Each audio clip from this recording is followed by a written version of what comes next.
வணக்கம் தோழர்களே, நான் சுந்தரவள்ளி. நேற்று திமுக தேர்தல் அறிக்கையை வெளியிட்டிருக்கிறாங்க. தேர்தல் அறிக்கை பல விஷயங்களை பேசுபொருளாக மாற்றி இருக்கிறது. 8000 ரூபாய் மதிப்புள்ள கூப்பன்கள் பெண்களுக்கு கொடுக்க போறாங்க.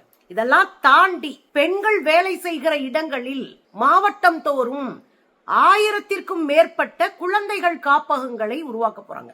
ரொம்ப முக்கியமான திட்டமா நான் பாக்குறேன். வழக்கம் போல இங்க வழங்கப்படுகிற உறுதித்தொகை, உரிமை தொகை எல்லாவற்றையும் 1 மடங்கு உயர்த்தி இருக்கிறார்கள். இதெல்லாம் தாண்டி செம்மொழி மாநாடு ஆத்து இதுன்னு எக்கச்சக்கமான வாக்குறுதிகளை வழங்கி இருக்கிறார்கள். என்ன நடக்கிறது தோழர்கள்? ஒரு தேர்தலினுடைய கதாநாயகனே அரசியல் கட்சிகள் கொடுக்கக்கூடிய வாக்குறுதிகள். இந்த வாக்குறுதிகள் மக்களை, மாநிலத்தை உயர்த்துவதாக இருந்தா அறிவு சான்றோர்கள் அவங்களுக்கு ஓட்டு போடுவாங்க. இல்லைன்னா கட்சிக்காரர்கள், மற்றவர்கள் அவங்க உறுதியா அந்தந்த கட்சிக்கு ஓட்டு போடுவாங்க.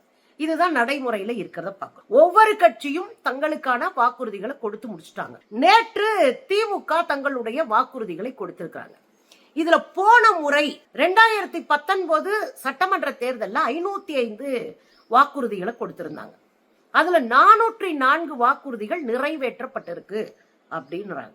இதோட ஒன்றிய அரசினுடைய ஒத்துழைப்பு இல்லாதனால 37 திட்டங்கள் நிறைவேற்ற முடியாம கிடப்புல கிடக்கு. உள்ளூர் மக்கள் எதிர்த்ததனால 64 வாக்குறுதிகளை நிறைவேற்ற முடியாம இருக்கு. இங்க வந்தா இது எங்களுக்கு பிரச்சனையாயிரும், இது எங்களுக்கு சரிப்பட்டு வராது என்று உள்ளூர் மக்கள் எதிர்ப்பு தெரிவித்தனால கிடப்புல இருக்கு. இதெல்லாம் நிறைவேற்றப்பட்ட திட்டங்கள். அறிவிக்கப்படாமல், வாக்குறுதிகளாக கொடுக்கப்படாமல் நிறைவேற்றப்பட்ட திட்டங்கள் உண்டு. அது ரொம்ப முக்கியமான பல திட்டங்கள் அதுக்குள்ளதான் வருது. காலை உணவு திட்டம் அவங்க அறிவிக்கல, ஆனா செஞ்சிருக்கிறாங்க. குழந்தைகளுக்கான, அதாவது புதுமை பெண் திட்டமாக இருக்கட்டும், தமிழ் புதல்வன் திட்டமாக இருக்கட்டும், ரெண்டுமே அறிவிக்கப்படல. கல்லூரிக்கு போகிற குழந்தைகளுக்கு 1000 ரூபாய் கொடுக்கப்பட்டு இருக்கு. இல்லம் தேடி மருத்துவம், வீடுதோறும் போய் மருத்துவம் பார்க்கறது அறிவிக்கப்படல, ஆனா அந்த திட்டம் நடைமுறைக்கு வந்திருக்கு. நான் முதல்வன் திட்டம் அறிவிக்கப்படல, ஆனா நடைமுறைப்படுத்தப்பட்டிருக்கு. நான் முதல்வர் திட்டம்னா என்ன? படிச்சு முடிச்சுட்டு எந்த வேலைக்கு போறதுன்னு தெரியாம அதுக்கேற்ற திறனை மேம்படுத்திக்கிறாம, தங்களுடைய திறமையை மேம்படுத்திக்கிறாம தெருவுல வேலைக்காகவே அலைஞ்சிட்டு இருந்தாங்களா குழந்தைங்க, இப்ப அவங்களெல்லாம் உட்கார வச்சு மாசம் உறுதித்தொகை கொடுத்து மாசம் 6000 ரூபாய், அல்லது அந்த பயிற்சி 6 மாசத்துக்கு எடுத்தா 1000 ரூபாய் ஒரு குழந்தைக்கு, ஒரு பையனுக்கு, பொண்ணுக்கு, எல்லாருக்கும் இந்த காசை கொடுத்து அவங்களுக்கு ட்ரைனிங் கொடுக்கறாங்க. அந்த ட்ரைனிங் முடிச்ச பிறகு அவங்க முக்கியமான துறைகள்ல போய் வேலைக்கு சேர்ந்துடுறாங்க. இதுதான் நான் முதல்வன் திட்டம், முக்கியமான திட்டம். இதன் மூலமாக பல வெளிநாடுகளுக்கு வேலைக்கு போயிருக்காங்க, படிக்க போயிருக்காங்க நம்ம பிள்ளைங்க. பயங்கர சக்சஸான திட்டத்துல நான் முதல்வன் ஒண்ணு, அதுவும் அறிவிக்கப்படல, ஆனா நடைமுறைப்படுத்தப்பட்டிருக்கு. தாயுமானவர் திட்டம். தாயுமானவர் திட்டம்னா என்னன்னா, வறுமை கோட்டு கீழே இருக்கிறவங்க, அவங்களால எதுவுமே செய்ய முடியாதவர்களை எல்லா நலத்திட்டங்களையும் ஒருங்கிணைத்து அவர்களுக்கு வழங்குவது. எல்லா நலத்திட்டங்களையும், வீடு கொடுக்கறது, பொருள்கள் கொடுக்கறது, மாதாந்திரது, அப்புறம் ரேஷன் கடைகள் மூலமாக கொடுக்கப்படுகிற பலன்கள், எல்லா திட்டங்களையும் ஒருங்கிணைச்சு ஒரு வீட்டுக்கு கொடுக்கறது. வெறும் 2.5% நம்ம ஊர்ல வறுமை கோட்டு கீழே இருக்கிற மக்கள் இருக்கிறாங்க. இந்த வறுமை கோட்டு கீழே இருக்கிற மக்களை உயர்த்தி அவருடைய வாழ்வாதாரத்தை ஒரு ஸ்டேபிளா, ஸ்டெடியா கொண்டு வரதுக்கான திட்டம் தான் இந்த தாய்மானவர். அதே போல சொத்துக்கள் பெண்கள் பெயர்ல பதியப்பட்டா 1% உங்களுக்கு கட்டணம் சலுகை கொடுக்கப்படுகிறது. பதிவு பண்றீங்களா, அப்ப கட்டுற பணத்துல 1% உங்களுக்கு குறைவாக இருக்கும். இந்த திட்டத்தையும் தேர்தல் அறிக்கையில சொல்லல, ஆனா நிறைவேற்றப்பட்டிருக்கு. எனக்கு ரொம்ப முக்கியமா பட்ட இன்னொரு திட்டம் எது அப்படின்னா, மாற்றுத்திறனாளிகளுக்கு உள்ளாட்சியில் பங்கு. மாற்றுத்திறனாளிகள் ஒரு இடத்துல போய் நின்று அவங்ககிட்ட ஓட்டு கேட்டு எல்லாம் செஞ்சு அவங்க உள்ளாட்சிக்குள்ள, ஏன் தேர்தலுக்குள்ளேயே வர முடியாது. அப்படி இருக்கும் போது நியமன பதவியாக நீங்க தேர்தலில் நிக்க வேணாம், எதுவுமே பண்ண வேண்டாம், ஆனா உள்ளாட்சியில ஒரு ஆளுக்கு நீங்க 3% ஒரு ஆளுக்கு இடம் கொடுத்தே ஆகணும் அப்படின்னும் போது கட்டாயமாக அவங்க அரசியல்ல பங்கேற்கிற வாய்ப்பு உண்டாகும். இதுக்கான திட்டமும் அறிவிக்கப்படல, ஆனா நிறைவேற்றப்பட்டிருக்கிறது. இப்படி அறிவிக்காமல் நிறைவேற்றப்பட்ட திட்டங்கள் உலக கவனத்தை ஈர்த்திருக்கிறது. இந்தியாவின் பல மாநிலங்கள் இந்த திட்டங்களை நாங்கள் நடைமுறைக்கு கொண்டு வருவோம் கையில் எடுத்திருக்கிறாங்க. இந்த முறை என்ன அப்படின்னா, 437 அறிவிப்புகள் செய்யப்பட்டிருக்கு. இவையெல்லாம் எப்படி வாங்கினாங்க அப்படின்னா, கனிமொழி அவர்களினுடைய தலைமையின் கீழே ஒரு டீமை பிக்ஸ் பண்ணி தமிழ்நாடு முழுவதும் மாவட்டம் தோறும் போய் பல்வேறு துறை சார்ந்த மக்களை சந்திச்சு அவங்களுக்கான பிரச்சனைகள், அவங்களுக்கு என்ன தேவை எல்லாத்தையும் கணக்கெடுத்தாங்க. அதே மாதிரி ஆன்லைன்ல, வாட்ஸ்அப்ல, சமூக வலைத்தளங்கள் மூலமாக இவங்களை தொடர்பு கொண்டு தங்களுடைய தேவைகளை மக்கள் சொன்னாங்க. இது மாதிரி 80,000 தேவைகள், கருத்துக்களை கையில் எடுத்து அவங்க பரிசீலனை பண்ணிருக்கிறாங்க. இதோட துறை சார்ந்த வல்லுநர்கள், ஒவ்வொரு துறையிலும் ரொம்ப தெளிவானவர்கள் இருப்பாங்க. அறிவு சார்ந்தவர்கள்ட்ட அட்வைஸ் கேட்டு இதெல்லாம் பண்ண முடியுமா, இதெல்லாம் செய்யலாமான்னு கேட்டு இந்த 437 திட்டங்கள் முன்மொழியப்பட்டிருக்கு அப்படின்னு பாக்குறோம். இதுல என்ன அப்படின்னா, எனக்கு ரொம்ப நெருக்கமான திட்டம் அப்படின்னா காலை உணவு திட்டம். ஏற்கனவே போட்டாச்சுலங்க, 5ஆம் வகுப்பு வரையும் காலை உணவு திட்டம் இப்ப போட்டுட்டு இருக்கோம். இதை 8ஆம் வகுப்பு வரை நீட்டிக்க போறாங்கன்றது இன்னொரு மகிழ்ச்சியானது. ஏன்னா குழந்தைங்க நல்லா சாப்பிட்டுட்டு கல்விக்கூடங்கள்ல உட்கார்ந்தாங்கன்னா படிக்க முடியும், அவங்க மூளை சுறுசுறுப்பா வேலை செய்யும். 8ஆம் வகுப்பு வரையும்னா இன்னும் நிறைய குழந்தைகளை கல்விக்கூடங்களை நோக்கி அழைத்து வரும். டிராப் அவுட் அதிகமா இருக்காது. அதுக்கு ஒரு பெரிய திட்டமா நான் அதை பாக்குறேன். உண்மையிலேயே நான் வரவேற்கிறேன். இன்னொரு எனக்கு ரொம்ப பிடிச்ச ஒரு திட்டம் என்ன அப்படின்னா 1000 குழந்தைகள் பாதுகாப்பு மையங்கள். ஏன்னா வேலைக்கு போறவங்களுக்கு ஒரு 5 மாசம் 6 மாசம் குழந்தைகள் இருக்கலாம். அந்த குழந்தைங்களோட வேலைக்கு போனாதான் பொருளாதாரமா அவங்க குடும்பம் தலைநிமிர்ந்து நிக்க முடியும். அப்படி போகும்போது அந்த குழந்தைங்களை வச்சுக்கிற இடம் இல்லாம பாத்துக்கிற ஆள் இல்லாம பல பேர் வீட்டுல தங்கிடுறாங்க. இந்த குழந்தைங்க 2 வயசு வரை வளரட்டும், அப்புறம் நம்ம வேலைக்கு போவோம் அப்படின்னு அதுக்கு பிறகு வேலை கிடைக்காம தவிக்கிற பெண்கள்லாம் உண்டு, கிடைச்ச வேலைக்கு போகிற பெண்கள் உண்டு. இப்ப தமிழ்நாடு முழுவதும் தொழில் நகரங்கள்ல கூடுதலான குழந்தைகள் காப்பகங்கள், தமிழ்நாடு முழுவதும் 1000 குழந்தைகள் காப்பகம்ன்றது மிகப்பெரிய அளவுக்கான எண்ணிக்கை. அது பெரிய மாற்றத்தை செய்ய போகுது. பெண்கள் அந்த குழந்தைகள் காப்பகத்தை தன்னுடைய குழந்தைகளை ஒப்படைச்சிட்டு வேலை முடிச்சுட்டு போய் குழந்தைகளை கூப்பிட்டுக்கலாம். அது அவங்களுக்கு ஒரு பெரிய ரிலீஃபா இருக்கும். குழந்தைங்களை பத்தி கவலைப்பட தேவையில்லை, அவசியம் இல்லை. அவங்க வேலையை முடிச்சுட்டு குழந்தைய பாத்துக்கலாம். இது இன்னும் உற்பத்தியில் பெண்களை அதிகமாக ஈடுபட வைப்பதற்கான ஒரு வேலை. 2வது, அந்த பெண்களை பொது வாழ்க்கையில பொது சமூகத்தோடு பெரிய அளவுல பெண்களை வெளியே கொண்டு வரதுக்கு இது ஒரு வாய்ப்பாக இருக்கும். இது 1917 சோவியத் யூனியன்ல புரட்சி நடந்த போது லெனின் யோசிக்கிறாரு, நம்ம புரட்சி நடந்துருச்சு, நம்ம எல்லா பெண்களையும் வெளியே வர சொல்றோம், ஆனா பெண்களுடைய எண்ணிக்கை ரொம்ப குறைவா இருக்கு வெளியே வரவங்க, என்ன பண்ணலாம்னு யோசிச்சுதான் 2 முக்கியமான விஷயங்களை செஞ்சாரு.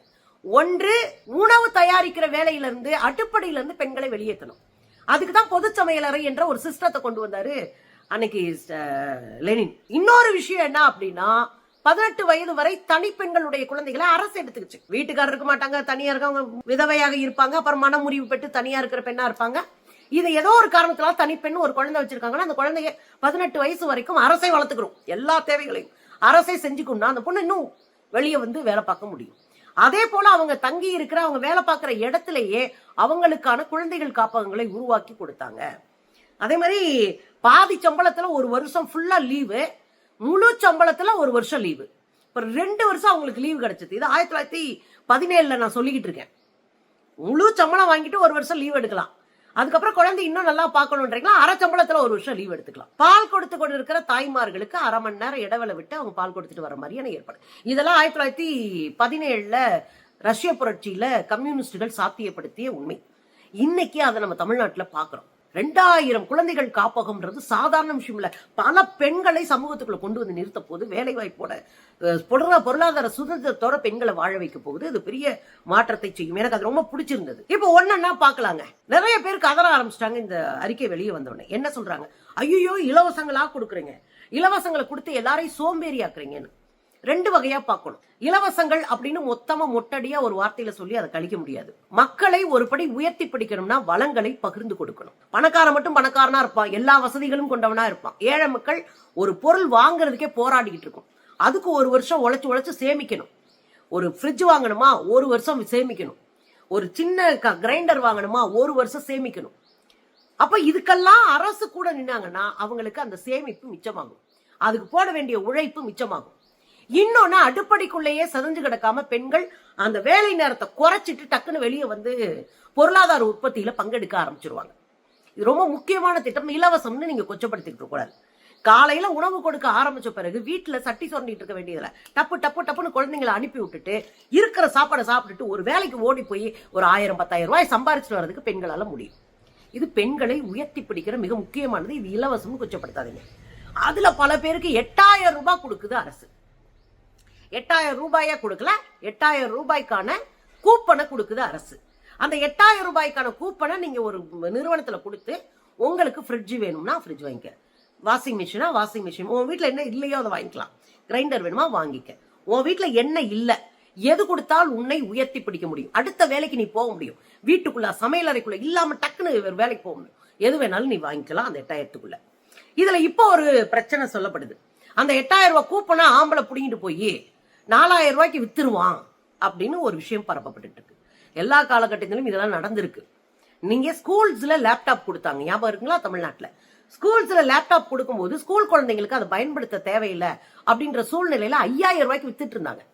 நீங்க பொருளா கொடுத்தாலும் அதான் நடக்கும். தவறு எங்க எல்லாம் நடக்குமோ அதெல்லாம் நடந்துட்டே தான் இருக்கும். தனி மனிதன் திருந்தாம எல்லா தவறுகளையும் முற்றிலுமாக ஒழிக்க முடியாது. ஆனா இது பெரும்பான்மை பெண்களுக்கு ஒரு பெரிய வாய்ப்பாக இருக்கும் அப்படின்றத நம்ம புரிஞ்சுக்கணும்.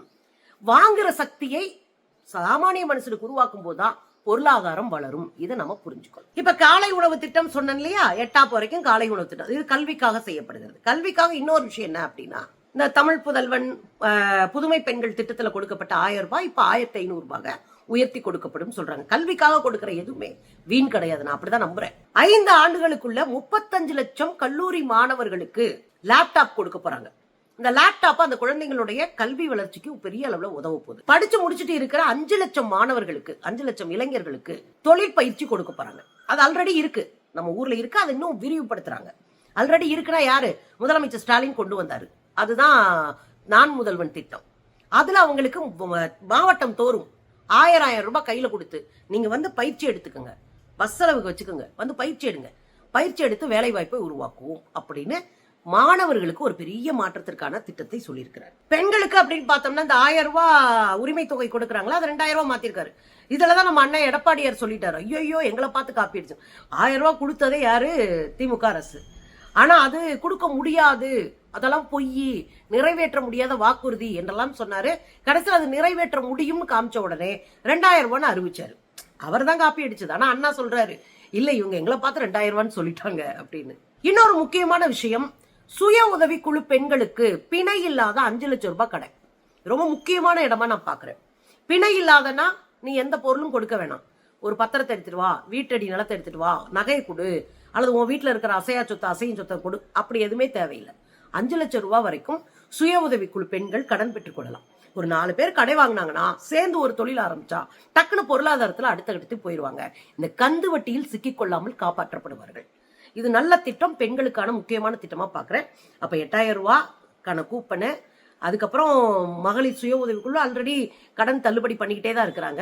தொழிற்சாலைகளுக்கு அருகிலே வந்து அவங்களுக்கான குழந்தைகளை காப்பகங்களை உருவாக்குவது, மாவட்டந்தோறும் குழந்தை காப்பகம், கிட்டத்தட்ட தமிழ்நாடு முழுதும் 1000 குழந்தை காப்பகம் ரொம்ப முக்கியமான திட்டம். இதெல்லாம் பெண்களுக்கான திட்டமா பாக்குறோம். மாணவர்களுக்கான திட்டத்தை பார்த்துட்டோம். முதியோர் உதவித்தொகை ரொம்ப முக்கியமானதா பாக்குறேன்.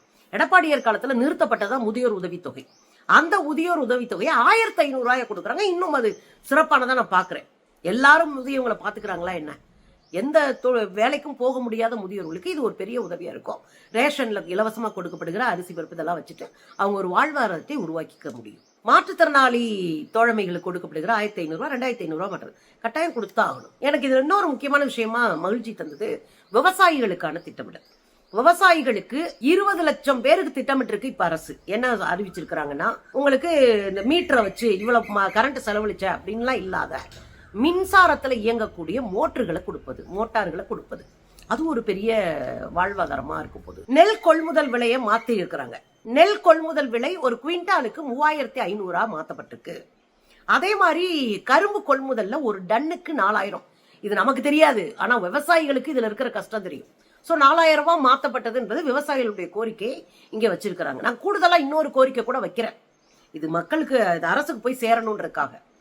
உணவுப் பொருள்களுக்கான விலை நிர்ணயம், குறைந்தபட்ச விலை நிர்ணயத்தை அரசு உருவாக்கணும். அது காய்கறிகள், பழங்களுக்கான அடிப்படை அத்தியாவசியமான உணவுப் பொருள்களுக்கு குறைந்தபட்ச விலை நிர்ணயத்தை அரசு செய்யணும் ஒரு கோரிக்கை வைக்கிறேன். ஏன்னா சொல்லாத திட்டங்கள் பல நிறைவேற்றப்பட்டிருக்கு. சொல்லாத வாக்குறுதியாக இதையும் விவசாயிகளுக்காக சேர்த்துக் கொள்ள வேண்டும் அப்படின்ற ஒரு வேண்டுகோளை நம்ம வைப்போம். அதே போல விவசாயிகளுக்கு பால் கொள்முதல் விலை வந்து கொள்முதல் விலை, வாங்குற விலை 5 ரூபாய் உயர்த்தப்படும் இருக்காங்க. இது உண்மையிலே வரவேற்கப்பட வேண்டியது. எனக்கு கூடுதல் மகிழ்ச்சி தந்த இன்னொரு திட்டம் அப்படின்னா, அரசு மருத்துவமனைகள்ல டயாலிசிஸ்க்கான கருவிகளை 2 மடங்கா உயர்த்த போறாங்க. ரொம்ப முக்கியமான இடம். நிறைய பேரு தனியார்கிட்ட போய் டயாலிசிஸ் பண்ணி காசு இல்லாம கஷ்டப்பட்டு இருக்கிறாங்க. அரசு மருத்துவமனைகள்ல இந்த மாதிரியான வாய்ப்புகளை உருவாக்குவது எளிய மக்களுக்கு ஒரு பெரிய வாய்ப்பா இருக்கும் அப்படின்றதால பாராட்டுறோம். அதுல இன்னொரு மகிழ்ச்சியான விஷயம் என்னன்னா, விளையாட்டுத்துறையில பல்நோக்கு விளையாட்டு மையங்களை உருவாக்குவது. பல விளையாட்டுகளை உள்ளடக்கிய உள்ளரங்கம் இருக்கு இல்லையா, அந்த உள்ளரங்களை மாவட்டந்தோறும் உருவாக்குறது ரொம்ப முக்கியம். அப்ப சாமானிய குழந்தைகள் விளையாட்டு பயிற்சியை அங்க எடுத்துப்பாங்க. இதுல கூடுதலான இன்னொரு தகவல் என்னன்னா 10 இடத்துல கைத்தறி தொழில் பூங்கா ஆரம்பிக்க போறாங்க. ஏற்கனவே 2 இடத்துல இருந்தது, இப்ப 8 இடமா 12 இடமா மாத்தப்பட்டிருக்கு தொழில் பூங்காக்கள் எல்லாம். இப்ப ஒரு 10 இடத்துல வந்து கைத்தறி தொழில் பூங்கா மட்டும் வைக்க போறாங்க. இதன் மூலமா கைத்தறியை காப்பாத்துற மாதிரியும் இருக்கும். எல்லாம் மெஷின்ல போச்சுன்னா மனுஷங்களுக்கு வேலை, அப்ப கைத்தறியை காப்பாத்துற மாதிரியும் இருக்கும். அப்புறம் நெசவாளர்களுக்கான ஒரு வாழ்முறையுமே பாதுகாத்ததா இருக்கும். அதுவும் உண்மையிலே வரவேற்க வேண்டிய ஒன்று. வீடு இல்லாதவங்களுக்கு 10 லட்சம் வீடுகளை வர 5 ஆண்டுகள்ல கட்டி கொடுப்போம் இருக்கிறாங்க. எல்லாருக்கும் சந்தோஷம், கிடைச்சா நல்லது. சிறுபான்மை மக்களுக்கான சிறு குறு தொழிலுக்கான கொடுக்கப்பட்ட கடன் இப்போ 30 லட்சமா மாத்தி இருக்கிறாங்க. சிறுபான்மை மக்களுக்கு கல்வி மற்ற இடங்கள்ல இன்னும் கூடுதலான ஒரு கவனிப்பும் கண்காணிப்பும் வேண்டும் அப்படின்றத நம்ம கோரிக்கை வைக்கிறோம். சிறுபான்மை மக்கள் கல்வியில முழுசா எல்லாத்தையும் அரசே ஏத்துக்கணும். ஒரு சின்ன இது கூட இல்லாம அவங்க வெளிநாடு போய் படிக்கிற வரைக்குமான மொத்த செலவையும் அரசு ஏத்துக்கணும். சிறுபான்மை மக்கள், பட்டியலின மக்கள், பழங்குடிகளை விட கல்வியிலும் பொருளாதாரத்திலும் பின்தங்கி இருக்கிறார்கள் என்று ஒன்றிய அரசின் அறிக்கை சொல்லுது. அப்ப அவங்களை பாதுகாத்து அறிவிலும் துறையிலும் உயர்த்தி பிடிப்பது நம்முடைய வேலை. அதையும் அரசு கையில் எடுக்கணும்னு வேண்டுகோள் வைப்போம். பேரிடர் காலங்கள்ல விவசாயிகளுக்கு அது ஒண்ணு விட்டு போச்சு. விவசாயிகளுக்கு பேரிடர் காலங்கள்ல ஹெக்டேருக்கு 25,000 கொடுக்கறதா சொல்லியிருக்கிறாங்க. பாதிக்கப்பட்டவங்களுக்கு 25,000 கிடைக்கணும், அதை மட்டும் உறுதிப்படுத்தணும் அரசு. இதுல கூடுதலாக பத்திரிகையாளர்கள் குழந்தைங்க, நீங்க பத்திரிகையாளர்களும் எல்லாமே கவர்மெண்ட் ஜாப்லாம் இல்ல, அவங்க சாமானிய மக்களா அலைஞ்சிட்டு இருக்கிறவங்க. அப்ப அவங்களுடைய குழந்தைகளுடைய கல்வி, அவங்களுடைய வேலை வாய்ப்பு, அது சார்ந்த எல்லாத்துலயும் அவங்க கொடுக்கிற உரிமை தொகைகளை எல்லாம் 2 மடங்காக உயர்த்தி அறிவிச்சிருக்கிறது அப்படின்றது வரவேற்கத்தக்கது. ஒரு தமிழ் ஆசிரியர் அப்படின்ற முறையில செம்மொழி மாநாடு நடத்த போறாங்க சென்னையில. அதற்கும் வரவேற்பும் வாழ்த்துக்களும் நிறைய கொடுத்திருக்கிறாங்க. நான் முக்கியமானதை மட்டும் சொல்லியிருக்கிறேன். வாய்ப்பு இருந்தா இன்னொரு இதுல கூட நம்ம சந்திப்போம் தோழர்களே. இந்த வாக்குறுதிகள் நிறைவேற்றப்பட்டால் எளிய பெண்கள் பொதுவெளிக்கு வருவாங்க, எளிய மக்கள் கல்வி அறிவு பெறுவாங்க, எளிய மக்கள் பொருளாதார தன்னிறைவு அடைவார்கள் என்கிற வளர்ச்சி திட்டமாக நான் பாக்குறேன். 2 விஷயம், இலவசம் என்பது வெறும் சோத்தை போட்டு ஓரமா உட்கார வைக்கிறது இல்ல, அதோட சேர்த்து வளர்ச்சிக்கான வேலைகளையும் நீங்க பாக்குறது அப்படின்றது பாராட்டுக்குரியது அப்படின்னு பாக்குறேன்.